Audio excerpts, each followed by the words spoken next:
Today's Channel 6 News, live at 10, continues. Seen Ghostbusters, right? Oh, lots of times. Well, sure. there is a horror hotel in Gooding where you can actually get into the ghastly experience. So, who are you going to call? The International Paranormal Reporting Group, of course. They're going to take you for a tour. Photojournalist Doug Locksmith gives us a taste. Some people said they've heard stuff. Some people said they've seen stuff. It's creepy. It's old. I think it's pretty haunted. As a kid, you knew that there was a bunch of sick patients that were out there haunting the place. It's actually freaky, you know, it gives me a weird feeling. It's an old building, you know, there's history to it, and you know, looking at the windows, I'm thinking someone's looking out at me. I was outside the building and you were watching me, weren't you? Yeah, 1.9. We've been investigating here for almost 4 years now. And so we're very familiar with the building, we're very familiar with the owner and where we're going to set up. And they're going to use video cameras, audio equipment, DVR, a digital video recorder. We've had a lot of different experiences here at the Get-In. We've seen apparitions, we've gathered EVP, we've gotten DVR clips, and hopefully we'll just gather more of that tonight. It's right here, right where I'm standing. It's freezing, dude. Like, I just got the whole shivers down my back. I can walk into a place and I feel stuff, and I don't know what it is, because there's energy everywhere. You never know if it's haunted. You can't say something's haunted until you have proof of it. If that was you knocking twice, could you do it again?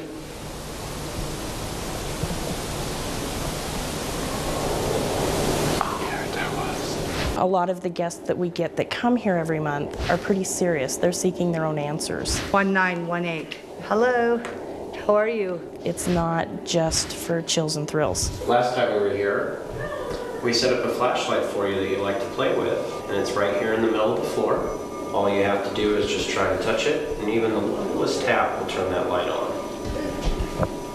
Yes. Now I need to know that that's you. Can you turn it back off?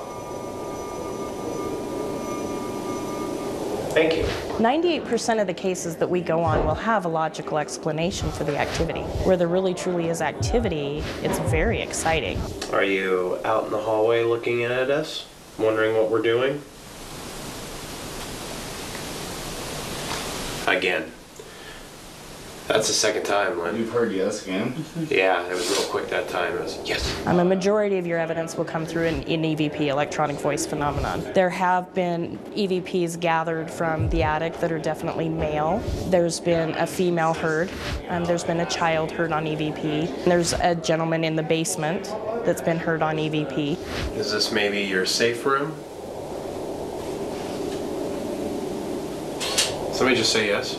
And we got a DVR clip downstairs in the basement one evening, and it's definitely a child. There was a table right there, and this is where they caught that. Be able to go in there and catch voices or, EVPs, the things that we can't hear with our naked ear, that it would actually pick it up on an EVP. My name is Shane, and we're not here to bother you or upset you in any way. We go and we're sitting there talking to something, but we want to be able to hear it, and these voice recorders actually make it where we can actually hear the voices. If you had the personal experience and then you actually caught it on EVP, like if you heard something and then caught it on EVP, that's more proof that that thing is actually there. Are you the one that's making that noise? When I hear a noise, I'm not going to go, oh, that was a ghost. I want to try to find out what made that noise. I don't really think that there's anything to be scared of. Hopefully one day, proving to the scientific community that the paranormal isn't really abnormal. It's more of the norm. It's just misunderstood at this point. Are you in here with us? But there's nothing to be scared of in this building.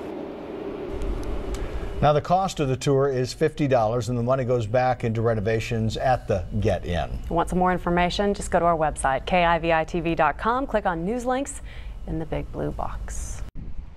Our history's dying anymore. The buildings are going down the road. On the outskirts of Gooding, Idaho, a solitary building stands, watching over the small town. Built in 1917 by J. Wesley Miller, it was an anchor to a college campus. You know, this was the Episcopal Methodist Wesleyan College. The upstairs was the dormitory, and the classrooms were downstairs. Lorna Bard's mother graduated from the college in 1928 with a liberal arts degree. And this is my mother on this side. She was really a good basketball player, and they played all the teams around here just like they do now. And she saved her Gooding college letter from her uniform. She was proud of that all through her life. The college closed in 1935 and sat empty until the state of Idaho built a tuberculosis hospital on the grounds in 1946. It was top of the line. It was beautiful. The grounds were kept up, grass green, flowers were all blooming. A lot of the patients, that was the last thing they seen when they come to the hospital.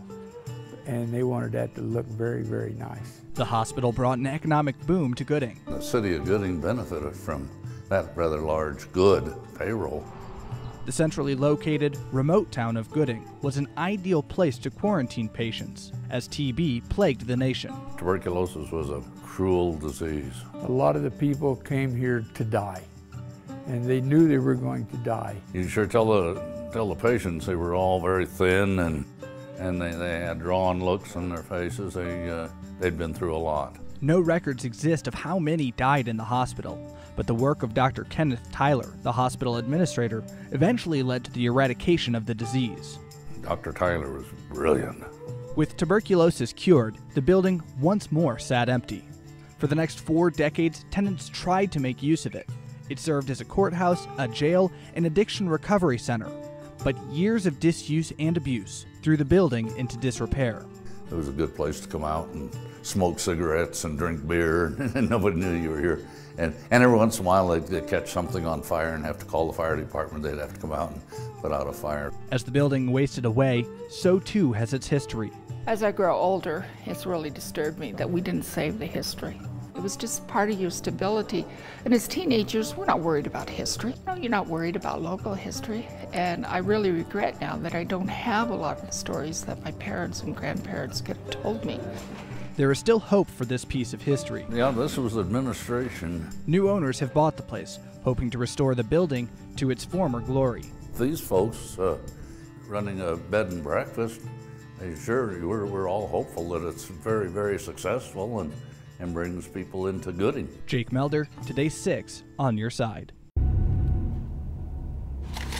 There's some people that swears up and down that the old hospital was haunted. There's other people that says there's no way. Do you like to play hide and seek? It's just what you believe. What was that? The unknown is what keeps all of us coming back. If anyone's here with us, can you make some kind of a sound? The building that's remaining now, there's some people that still won't go into that building. Even with all the remodeling and what have you, it's still kind of eerie. It was something for young people to talk about the ghosts at the old EV hospital. So the guys would bring their young girlfriends out here at midnight and take them through and scare them. That was fun. I was afraid of the paranormal, and I kind of got into it to prove to myself that it's not something to be afraid of, and to see if it's really something that exists or doesn't. Is there a little kid that's up here with us that wants to come play? We had one experience where a team member, actually all 3 of us, had heard knocking. And this is an old building, you can hear everything that's going on. And our one team member went down the hallway to see if a certain door was causing the knocking. And she did the same exact knock. It sounded exactly like what we heard. She did 3 distinct knocks. The second she turned around to come talk to us, heard 3 knocks right after she turned around. A couple workers staying in this room right here. Okay. And they swore every night between 3 and 5 that there was someone over there talking. We look at everything logically before we get on that bandwagon and classify everything as paranormal, because half the time it's not. I don't say I'm a believer in it or what have you, but I have seen some weird stuff out here where the wind blows in 2 different directions at the same time, but that's Idaho. Was a hospital. Tuberculosis was a very deadly disease, and a lot of people died in these buildings. A lot of people may believe it's angels and demons. Some people may believe it's just your ancestors checking up on you, or previous residences, or like a tuberculosis hospital, people that lived and died here at the hospital. It's based upon interpretation. Silver City. It's a place that many Idahoans have never visited. To even get there, you have to spend hours driving down a windy dirt road, kind of washboardy. You get the idea. But back in the 1800s, it was a bustling mining town. More so even than Boise. Yeah. So many think ghosts of the city's past roam the streets and the hotel there. So we sent Lauren Johnson hunting. Not only is this hotel over 150 years old, but people died here. And some think it's haunted, so we're gonna find out. I think every place is haunted if it's old enough. We'll all be ghosts someday. It's a tough way to look at life, isn't it? Roger Nelson owns the Idaho Hotel at the center of town, a place he calls home. Silver City was acquired by people who love it. You will not meet prouder old men of their shacks than the old men that own these shacks up here. Nelson's old shack is worn and full of history, and the town also old with rich stories to tell. His wife Jerry is eager to share. Some people definitely say, I cannot stay in that room again. They don't like me in that room. We had this one lady that would come back every year, and she loved room 26. She said the spirits are they like her. We've had several people say, ever see a guy in a long rider coat? And it's like, well, no, we haven't. Roger and Jerry share stories of a man, or is it a ghost, seen wearing a long riding coat. He's believed to be Samuel Lockhart. J. Marion Moore and Samuel Lockhart had a shootout, and Samuel Lockhart always wore the long rider coat. The gunfight was over a mining dispute, and both men died in Silver City. J. Marion Moore was buried in Idaho City, but Samuel Lockhart, well, people say he's still here, inside this hotel, and they say there's someone else, a ghost walking the hallways in a tuxedo. Okay, the guy in the tux is Odie Broombaugh, an old owner of the hotel, who actually shot himself in the south wing of the hotel. We're told that ghosts have shown up in this mirror in photographs. I snapped selfie after selfie looking for any ghostly photobomb, hoping I might meet Odie, but nothing. Okay, so this is room 10. This is the one where the lady at the lace. Guests have seen her floating in this room, going in and out of walls, floating on the balcony, and even screaming. Oh my gosh! If they're here and they're haunting it, they're reasonably friendly. Have you ever had anyone so scared they left? We try to keep that to a minimum. Yeah, I've had people check in and back out at 2 o'clock, 2:30 in the morning. At 2:30 in the morning, that's when we did experience something. Our photographer Doug woke up at that exact time, turned on his audio recorder and rolled over to go back to sleep. The recorder captured this electronic voice phenomena, or EVP. Did you hear that? Listen closely. Was it a voice from the spirit realm? Hard to tell, but Doug did toss and turn, so it could have been Odie, or Samuel, or the lady in lace saying, "Don't move."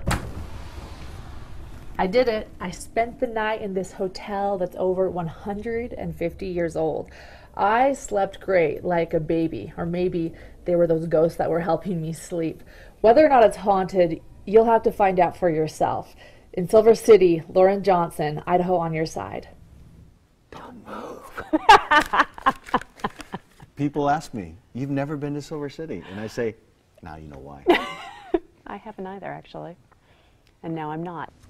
As we get into the Halloween spirit, we're taking a look at some spooky sightings from across the Gem State. On your sides, Karen Laird joined a group of paranormal investigators as they toured the historic Idaho State Penitentiary in tonight's Hauntings of Idaho. Behind the historic charm and colorful foliage at the Idaho State Penitentiary lies a history of death, murder, and mystery. We're here at Death Row. This is a prison. The people that were put here were bad people. Were you innocent of the crime that you were charged and convicted with? There were deaths here. There were suicides. There were people murdered. There were people that were hanged here. The prison has built a reputation around town as a place where ghosts gather, attracting paranormal investigators from around the country. Okay, is there somebody coming in to the cell block with us? Maybe those entities that died here haven't moved on.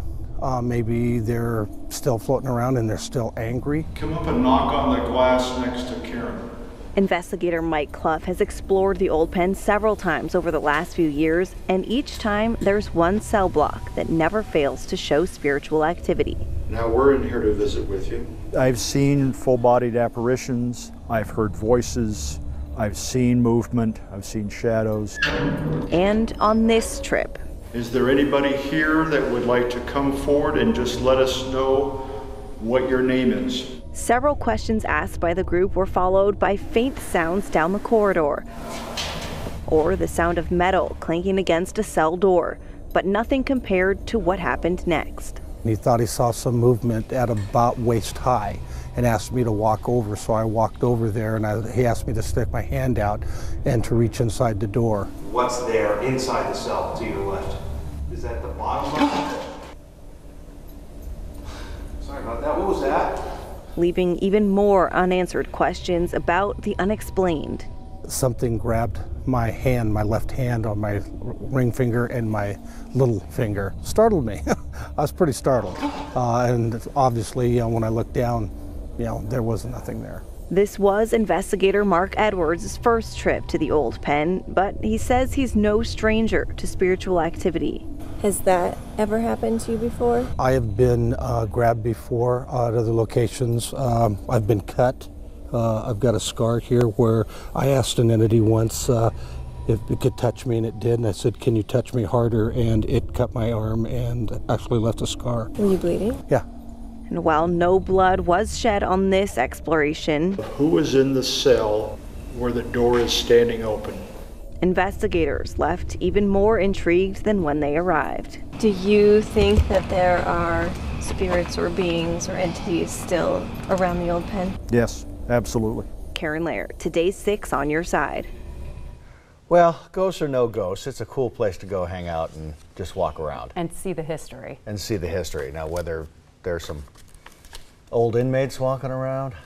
Needless to say, Karen wasn't thrilled. You notice how she was always, "Yeah, you guys go first," peeking around the corner. She's going to go back in the daylight. Yeah, yeah. She did volunteer for this, didn't she? I think so. Here's a live look at Boise from the Ford Dealers Tower Camp. Scott will be back right after this. 3, 2, 1. Pocatello is very unique for hauntings. Everything that you get is real. For the paranormal junkie, this is a great thing. Sometimes we're in the dark together, sometimes we're in crowded places together. Anything that happens out of the paranormal is just an additional bonus that's great, but you really are going to learn things about your town that you didn't know before. When you walk around Old Town or even in the warehouse district, you see all these parking lots that are there now, and everywhere there's a parking lot, a building used to stand.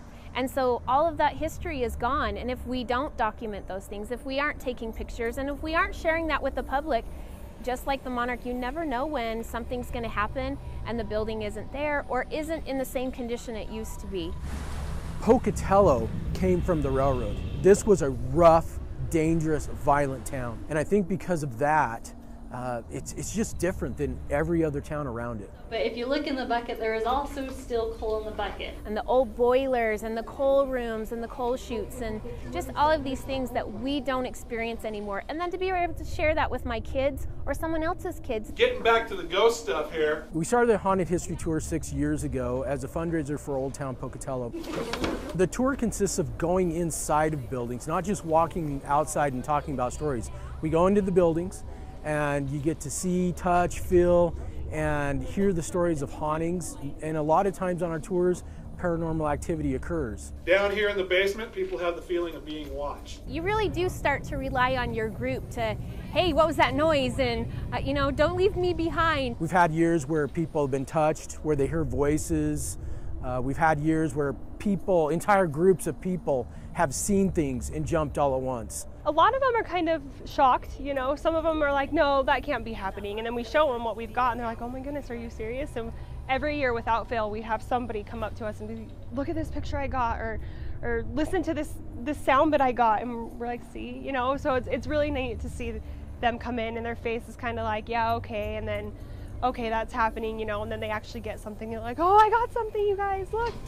It's really a great thing to be able to say, hey, I went into the basement of that building and this is what I saw and this is what I learned and this is what I got to experience when I was in there. And so it's a kind of a cool thing to be able to go in and experience some of these buildings that most tourists don't get to do. It's a campus over 100 years old and has a rich, spooky history. The Albion Normal School once served as a college for thousands of aspiring teachers. It now sits abandoned, but some say it really isn't vacant. On your sites, Chris Oswalt traveled to Albion to investigate. I went into this a little skeptical, not expecting much to happen. I left feeling violated and with a whole different perspective on paranormal activity. That was creepy. Deep inside what was once the women's dorm at Albion Normal School lives a legend that's just creepy.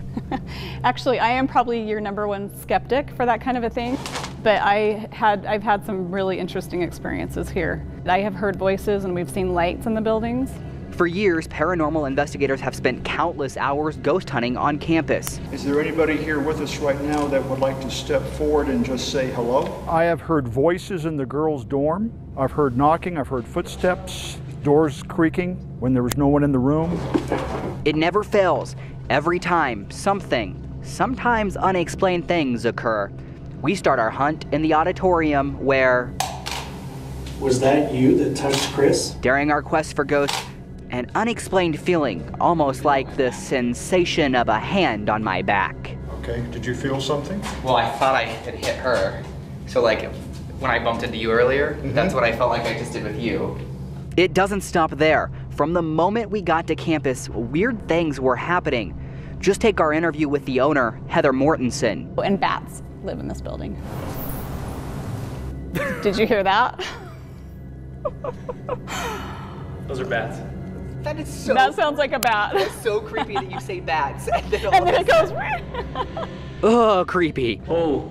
But the investigators from the Idaho Paranormal Reporting Group say there's probably a very good explanation. Coincidence, and I think you all walked into the building and started talking and you woke them up and scared them. You happen to say bats, there happen to be bats in there. You disturbed the bats and the bats flew away. Yep, right. Oh. Okay, so maybe that was a coincidence. But explain this moment in the women's dorm. I heard walking down this way. Just gave me footsteps? Gave me the chills. Somewhere over here. The whole time we were inside the dorms, the sound of footsteps. You behind me, Chris? Yeah, I'm behind you. Because I'm kind of scared right now. Each time, investigators quickly got to work snapping pictures, using special equipment to check the air temperature, recording possible audio EVPs, and measuring EMF. Yep, that's it. Oh my gosh, I feel it. Do you feel it? Yeah. And that's the real deal. And the temperature is changing. They'd get an occasional reading here and there, but it wasn't until we moved to the dorm basement when things got interesting. Right here. And again, the same feeling on my back. Investigators had me talk to the ghost, hoping to get a response. Are you a fun person? It wasn't too chatty, so one of the investigators took over the questioning, and he got quite the response. You want me to build you a snowman? Oh, yeah! Big time EVGBs. The EMF reading went off like crazy for several minutes. That's red. Okay, let's see what I got. If the responses we got were really ghosts, they seem pretty friendly. I think that a majority of what does occur here at Albion campus is probably residual, based on what we've experienced here. And giving skeptics like owner Heather a reason to believe she's not the only one staying on campus. As I was walking up the stairs, 2 customers were walking down the stairs, and I heard a voice upstairs scaring them, kind of in a creepy little kid voice. And the people leaving were saying, "That was the best scare ever," and they were walking out, and I was prepared to go upstairs and congratulate this employee for telling them what a good job they were doing and, you know, done for the night, good job. And there was no one up there. I had my flashlight, I searched the whole upstairs, could not find anybody.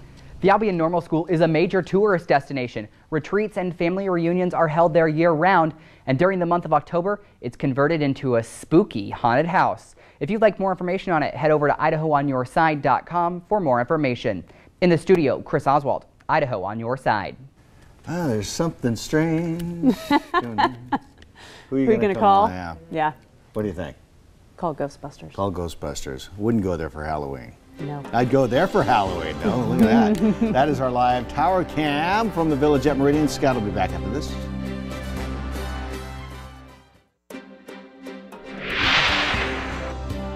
You're watching 6 on Your Side at 10.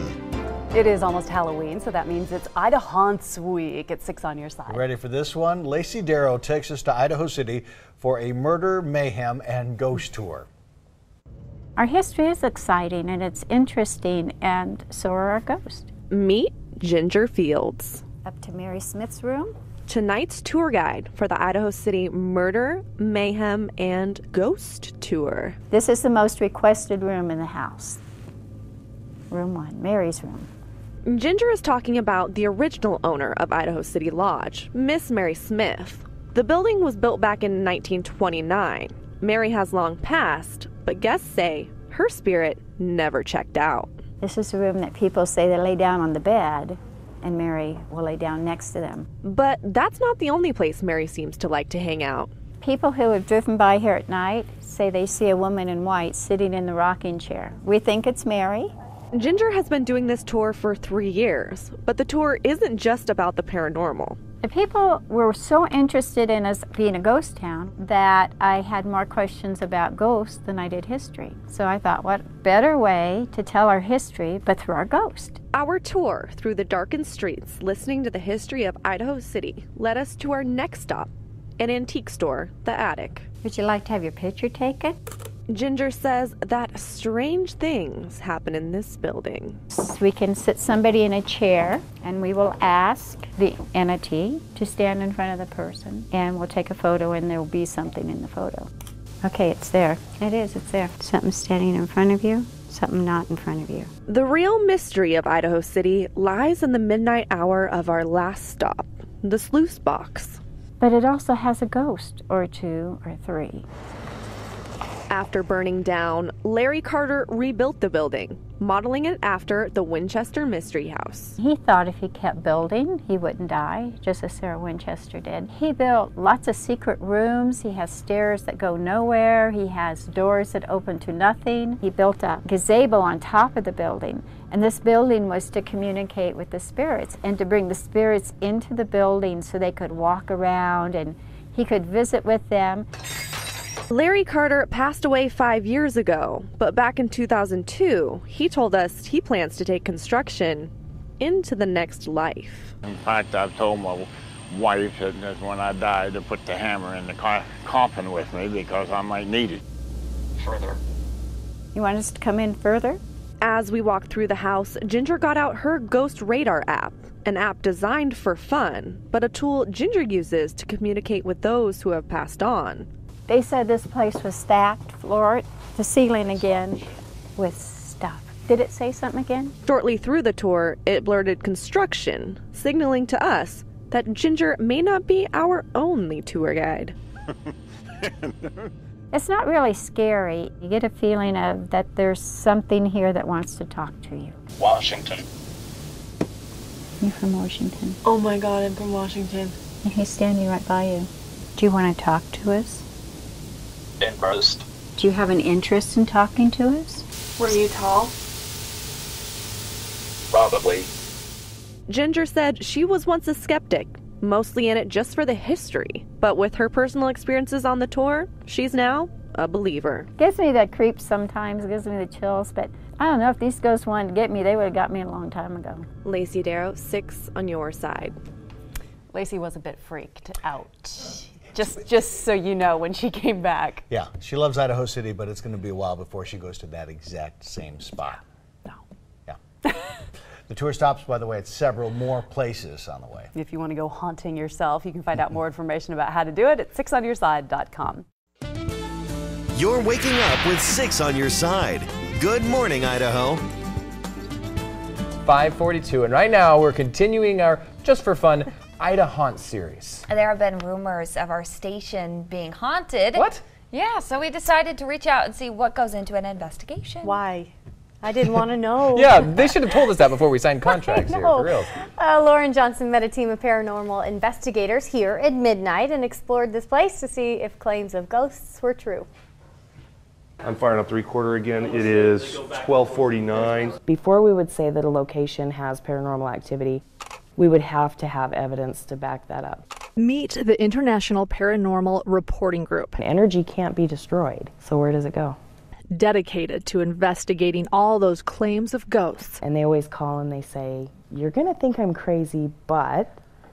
And then I remind them why they called me, and it kind of breaks the ice, and then they're more comfortable talking to us. That is a millimeter. It detects EMF. Even in our own station. We're at KIVI Channel 6 Boise, Nampa, Caldwell. Did I say that right? Is that a good TV voice? Pete Kruger led the search. We're going to check out the Red Room. A place my coworkers have said they've felt something. It's in here. What's over? How do we get over there? Yeah, it's in here.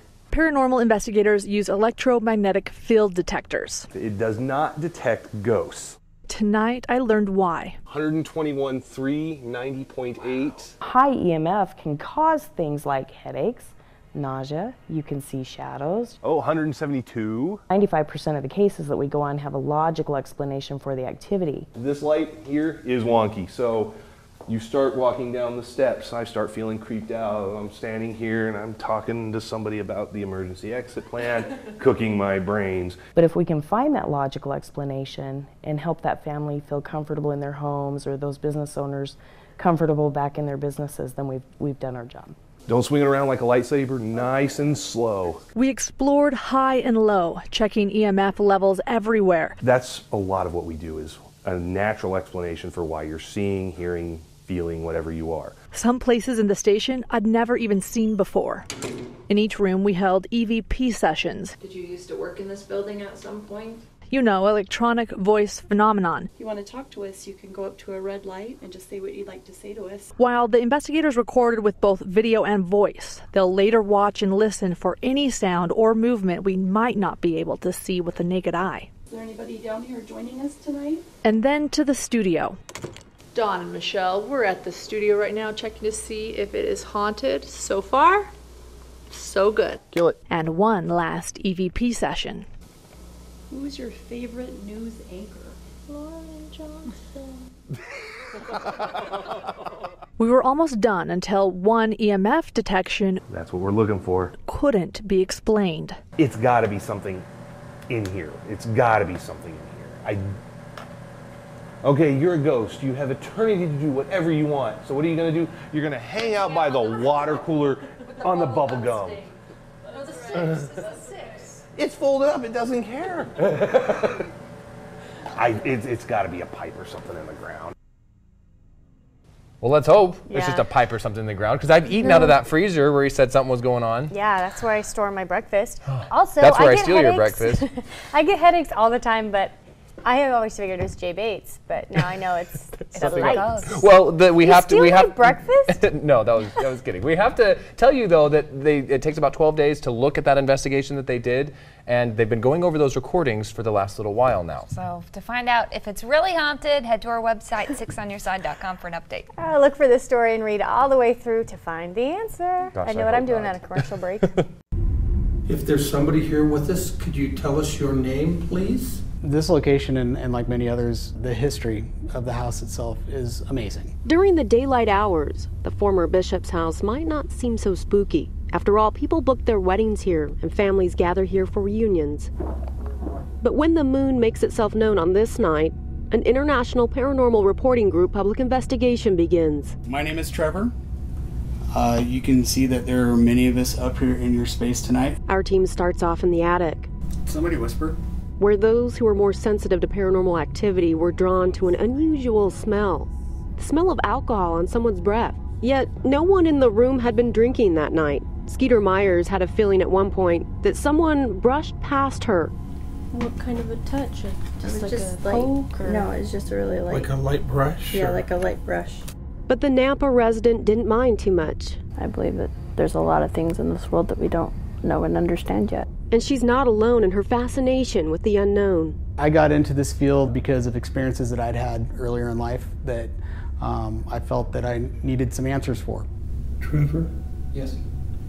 I just got a name whispered in my ear. While results of the investigation are not immediate, there were plenty of questions to be had. Can you do that again in my ear for me? Please?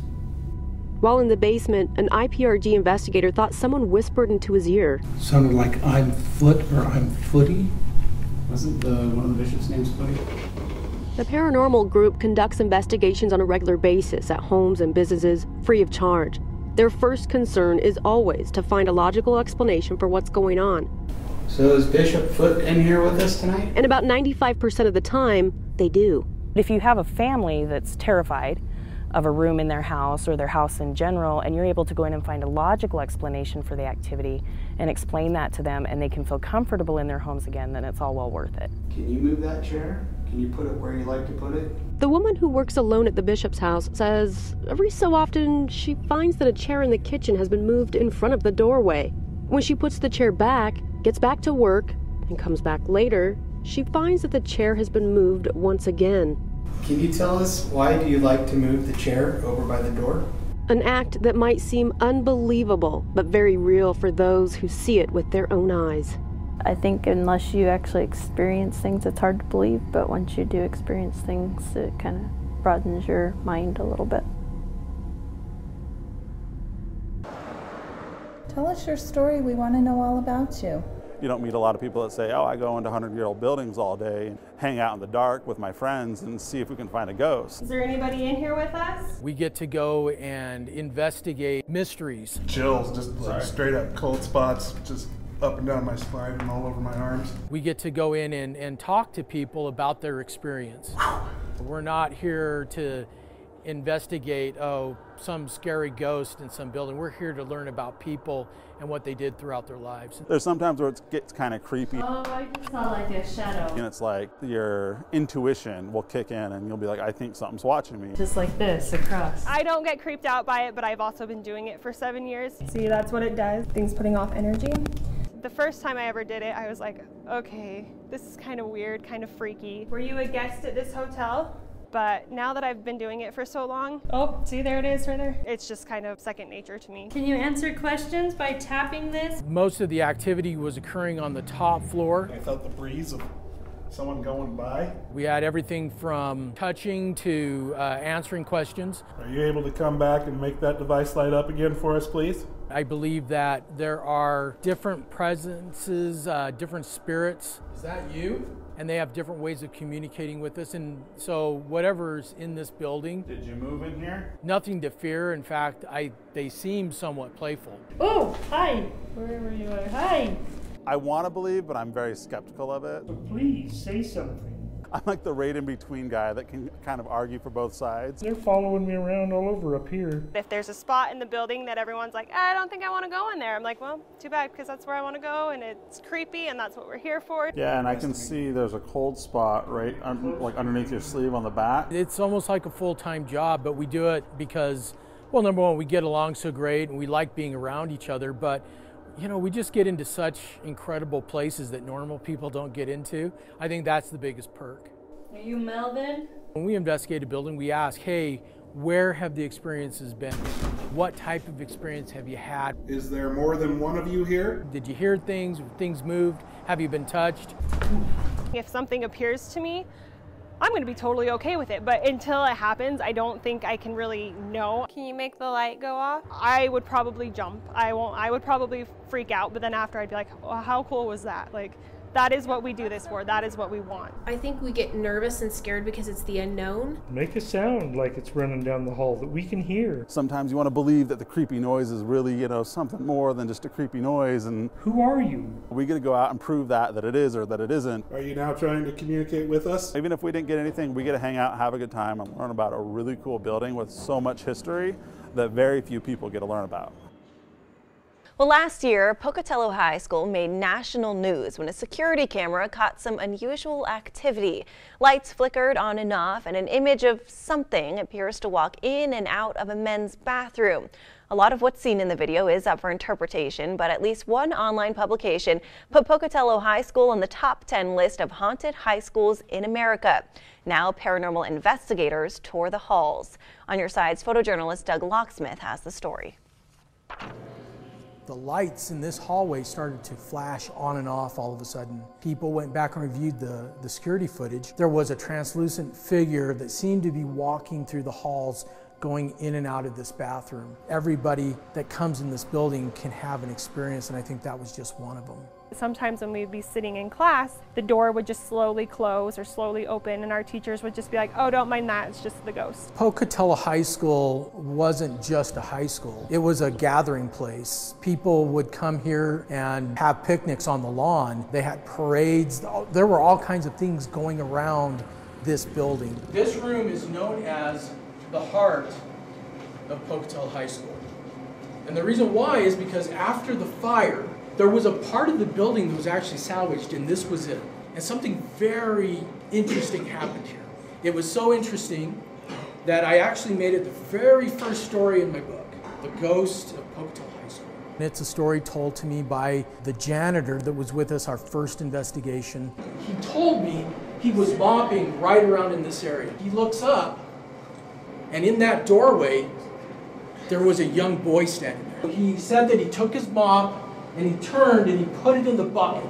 And when he turned around, the boy was gone. When I hear these stories from these janitors, I truly believe that they are having these experiences, because I can feel the honesty and the sincerity coming from them when they tell me, hey, yeah, this is what's going on and this is what I experienced. At this point, we're going to walk in these doors, we're going to walk up the stairs, and we are going to meet in the library. The story of the librarian who hung herself on the chandelier after being left at the altar by her fiance. We can't verify who she was exactly when it happened, but what we can do is we can go back over 60 years of documented sightings of the librarian in these windows. So if you're ever driving by, look on up and you might see her.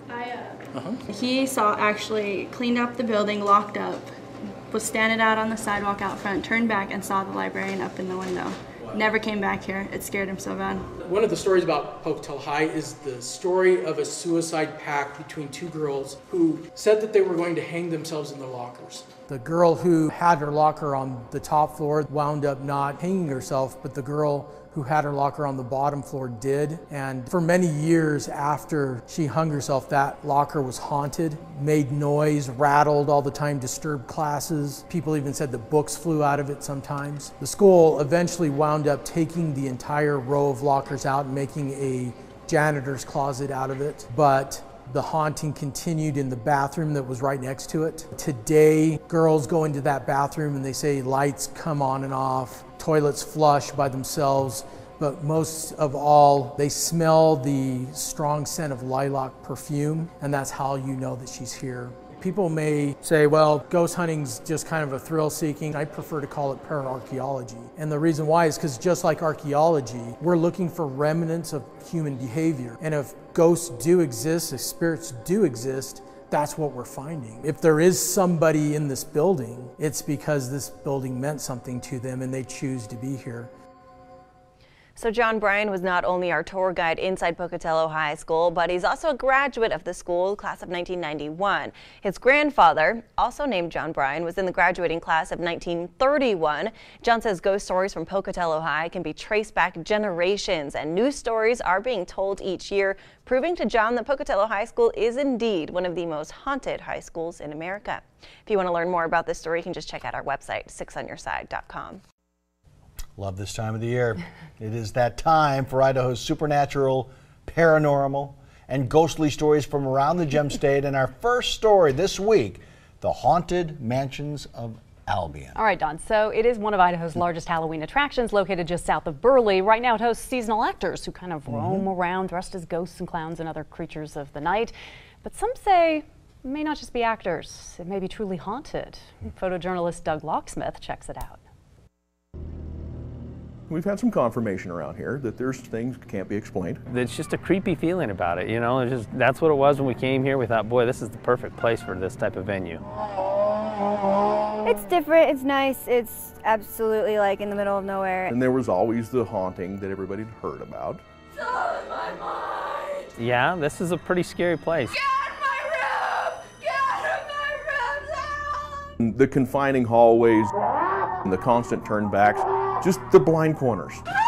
And then somebody's literally waiting right around the corner to finish them off. I love the makeup and being able to scare people. Just seeing the smile on their faces and hearing everybody laugh. The people that are here performing, they're here because they're on the other side of that ball. They're the ones that want to be the ones that scaring people. And it's a rush. We've had a lot of these kids that have had paranormal activity, ghosts that they've seen, all kinds of stuff that they feel that have scared them. And some of them will work one night and they don't come back. Last year in this building, I was in the basement and I was taking pictures and there was like this black aura. It was just standing in the doorway. I guess ever since then I was just like, I want to work in this place. I want to be able to experience what others have experienced and be able to scare the living crap out of people. Well, like me and my buddy Christian are just gonna walk through it and meet my buddy at the end, like just kind of meet up in the middle. We probably got like 10 feet into it and he saw something weird. He had his flashlight and I was just using my little phone. It didn't go very far. I had chills down my back and he saw something weird move and we were out of there just fast. And our buddy supposed to meet us in the middle. He didn't meet us in the middle. He didn't even go in. You can just look out on the campus and with this beautiful green lawn, and just you can see past the boarded up doors and the windows, and you can kind of see the life of this campus the way it used to be. The old Albion Normal College, it actually closed in the 50s. And then it reopened for a very short period until 1969 to a Christian college. The teachers that teach our children in Idaho, a lot of them came from teachers that taught them that went to school here. Back in those days, you walked in here into some of the rooms and it looked like they were in the middle of doing something and walked away. It was creepy. You know, I have to say the other night when I was shutting off the lights in Miller Hall, and it was about 11:30 at night, somebody had forgotten to shut them off, and I went up there on the second floor, and I never believed in ghosts. And all of a sudden I hear these footsteps, the door next to me closes, and I think it's my wife, and I call her and say, hey, did you just walk in the building? And she says, I'm in bed where you should be. And, and so I'm like, okay, so I walk out there thinking somebody's there. Nobody's there. I go downstairs, the door's locked. So it didn't freak me out because I thought it was my wife. But do I believe in ghosts? Something was weird. Something happened there. Owners of the Haunted Mansions of Albion say they make the money to keep up the attraction, helping to fund the restoration of the historic buildings, but of course of such neglect over so many years, it's going to take a lot of time to fix them up. And in the meantime, owners say they will remain as the Haunted Mansions of Albion. To find out more about the Albion Normal School, check out our website at 6onyourside.com and stay tuned. All week long, we are featuring haunted locations from all over the state leading up to Halloween night in our special Idaho Haunt series. Nice job to Doug, our photojournalist, who put that great together. Great costumes. Yeah, very Scared fun. me, man. Yeah, trick or treat. You're shaking. You're shaking. I was a little bit. Put on half a suit. That's because of it. Broncos taking on UNLV this week. We will have a full report on the team coming up after the break. Halloween is a great occasion for the latest installment in our Just for Fun Idaho Haunts series. Boise State University's Communication Building was once the Student Union Building. Built in 1942, it was a gathering place where students hosted club meetings and school dances. But according to one legend, the building may have a ghost. 6 on Your Side's Lacey Darrow has the story. I've heard of objects moving, screams, footsteps, loud moans. The students have been talking about this for years and years. How far back, we don't know. On this entire top floor, spread these around, just remember where you put them. Pete Kruger with the International Paranormal Reporting Group leads this investigation.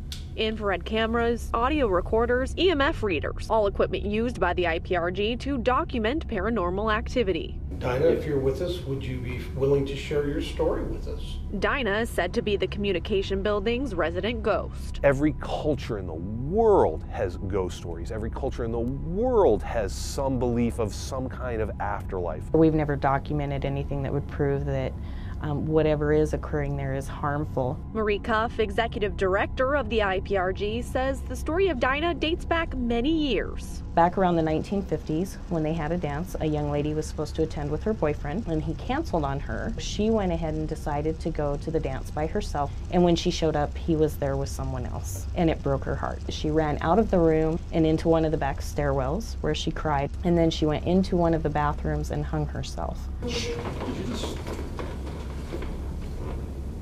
you just hear that? Although the story of Dinah may be unconfirmed, Marie does know why people call the alleged ghost Dinah. Marie says a teacher was working late one evening when there was some writing that appeared on one of the chalkboards. He finally said, "If there's somebody here, who are you? What is your name?" Nothing. So he asks again, and on one of the pianos, the old song "Dinah, Won't You Blow" began to play. And so he named her Dinah. Marie says the key to investigating the paranormal is having an open mind. And for Marie, that means looking for a logical explanation for any reported supernatural activity. And her team may have found one. Oh, wow. High levels of electromagnetic fields. People that might be sensitive to electromagnetic fields, there's a whole list of symptoms, feeling of people watching them, you know, of crawly skin, paranoia, headaches, nausea. Marie says that high EMF levels could explain some of what students claim to experience here, but not all. They get a little creeped out, but they're also there late at night by themselves quite often. So some of that could just be being there by yourself late at night in a dark building. The cause for the hauntings there, or the paranormal activity there, is kind of unknown, because even through all the research, there's no proof that a young woman actually hung herself there. So what really is causing it is kind of unknown. This is an academic institution. That's what they do. All these little buildings around us is they look for answers for problems. This one doesn't have an answer. Lacey Darrow, Good Morning Idaho. Kinda creepy. It's 6:52 right now. Take a live look at the village at Meridian. Our top stories and a look at your commute, plus the last look at the forecast are all coming up next. Good Morning Idaho. If seeing is believing, then our next story, well, you're just going to have to decide for yourself. So in 2012, Sci-Fi's TV show Haunted Highway featured the old Masonic Lodge in Silver City. The current owners of the building say the folklore and stories of paranormal activity at the location, pretty much nothing new to them. But they wanted to know if the stories were true, so they asked Aubrey Tibbist, a self-described medium, to investigate. 6 on Your Side's photojournalist Doug Locksmith has the story. Sometimes you think you see somebody out of the corner of your eye and you look and they're gone. And I think everybody experiences that. Generally there is somebody there. I do see, you know, the other side. I always have. This is sort of my passion, to go through and look at the history of things and talk to the people that used to be here. There's probably 3 that I'm listening to right now. I don't know if I would call me psychic. I'm intuitive. Sometimes I know things, sometimes I don't. It's hard for me to open up, just because when you're little and you think everybody can see their loved ones, and then you come to find out they can't. So for years I kind of shut that down. There's a lady in here, sweet lady, okay? She's dressed in white. She really liked working with her hands. She had 2 children that passed, and she misses them. She wants to see them. There's people throughout this whole building that reside here, but she does not allow them in her space. This is her domain. They're excited because this is where I used to be. This is what I used to do, and they get excited to tell you kind of their story. There's a man standing here behind the table, the counter. He's just smiling. He's not saying anything. You guys have this fancy equipment, and whether you see it on there or not, how do I prove to you that I see it, because your equipment shows that it doesn't, yet I clearly see it? I think there's no real answer out there for that. This, for me, is weird. It's like I feel the whole top of my head opening, and I can feel it right along here. It almost feels like somebody's lifting my hair. It's a really weird feeling. They don't want to be made out to be, you know, like a freak show, like a circus. Come check out this guy that can move the chair. You know, can you move the table? Ooh, he moved the table. They want somebody genuine, somebody down to earth that's really gonna hear them. And that's what I do. So I'm letting all of them know right now, whoever wants to move and cross over, be Be with your loved ones. You've been stuck forever. If you want to go, I will help you. Oh my, all right. To hear more from Aubrey Tibbetts experiencing inside the old Masonic Lodge, you can head to 6onyourside.com. Halloween, of course, brings out the ghouls and the goblins and a few princesses. Just throw them in there for a night of trick-or-treating or a trip to a haunted house. But some folks say there's one spooky spot in Boise that really is haunted, the old pen. Especially at night. So just for fun, at least that's what we told them, just for fun, we sent Chief Photographer Doug Locksmith and crew to check it out. People hearing footsteps, the sound of cells opening and closing. There's been deaths here. The old Idaho Penitentiary absolutely is haunted. If you're here, man, can you let us know? It's not just a typical ghost tour that you can go on. We do an actual investigation here. Did you hear that? We'll have 5 teams. It sounded like a no or like a whisper no, didn't it? And then they'll visit each building and conduct an investigation throughout the night. Now is your chance to communicate with us. We've heard stories from guests and from investigators about most every area of the site. How many are in here with us? I don't know if they leave me alone because I work here or not, but I just look forward to seeing what everyone else comes in contact with. If you're here with us, can you knock on the wall? Did somebody just make noise? I heard that. I heard that too. I heard that. Stomach grab. You heard knocking from within the wall. Can you do that again? These things don't perform on command. That's why we do our investigations, and we just hope that something will happen throughout the night. Just sitting in the back of the corner, and my friend had told me there's just weird vibes, which I felt because I didn't want to leave this room. Something like glanced against my head, so I turned around to see if it was a web or something. There was nothing there. Excuse me. There's nothing there. It's just weird when it happens to you. You know, you see it and you hear it, and then it happens to you, and you're just like, what is that? Very strange, but it's right in that corner. Like I said on there, it says devil and die. Well, we've been doing investigations here for several years now because of the reported activity. One of the things that can happen in this maximum security area is the inmates might play with your hair. I've been touched here. I was up against the cell doors. It felt like a man reached up and ran his fingers through my hair. And then I heard, ooh, pretty, in a man's voice. I would say a majority of the time I don't get scared. I want to know what's happening. I want to investigate further. This is what we do. We're paranormal investigators, so we want these types of things to happen, and we want to be able to capture them. Is there anyone here you'll communicate with? If there is paranormal activity, that may be why they tend to leave the staff alone, because we're the stewards of their stories. If this activity is real, this is as good a place as any. One Idaho family is saving a piece of Gem State history, one scare at a time. Tonight, we take you what was once the Albion Normal School, established by the state legislature 125 years ago. We're going to introduce you to the family who's turned the facility into a Halloween attraction to help actually restore the historic buildings. Photojournalist Doug Locksmith shows us.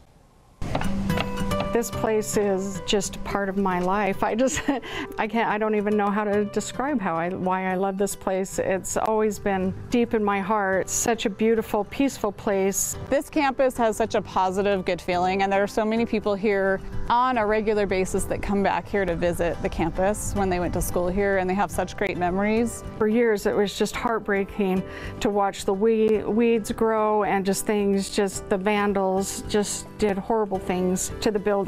And once they start breaking in, then the weather and animals start getting in, and just really gets terrible. My husband purchased this when I was home pregnant and sick in Boise, and when I came here and he brought me here, I was like, what in the world are we doing here? We had to put on masks and gear up to even go inside the buildings because they were so bad. They were just crumbling apart. The buildings, obviously, where we have people come and stay, we've stripped them down to the studs and completely renovated with new wiring, electrical and plumbing, and all the things necessary for a comfortable stay.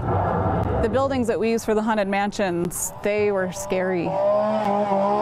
It's hard for me to walk in these beautiful buildings and run into all these spooks and stuff that I have to work my way around. But really, when you think about it, how else are they going to be able to bring in that revenue? If they were just to jump in and repair the buildings, they would be losing money, not making money. It's really fun and kind of ironic because when we talked to Patty, the historian here at the museum, her dad and her grandfather were maintenance workers here, and they actually have memories of little haunted houses that the school put on. Up in the gymnasium, they had a haunted house here. Over in Miller Hall, they did a haunted house just for a fun weekend kind of thing, and so we think it's just really fun that historically they did those things here for entertainment. And now here we are so many years later doing this as well, that's helping maintain these buildings. Oh, is it haunted? Yes. But I wouldn't say haunted in the traditional sense, because in my mind haunting is more of a scary thing. But there are definitely ghosts around, and my theory on that, when I give tours, I tell people my theory is that the students and teachers that attended school here, they loved it so much. I've had the privilege of speaking to a lot of them, and after they pass on, some of them want to come back to visit, and some of them are practical jokers, I think. So that's my theory on the ghosts.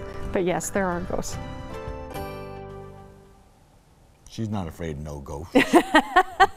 The Mortensons say they have future plans for the campus that may include a school inside the former women's dormitory and a variety of summer programs for the kids. But for now, the campus will remain the Haunted Mansions of Albion. For more extended and exclusive content about the school, you can head to our website, 6onyourside.com.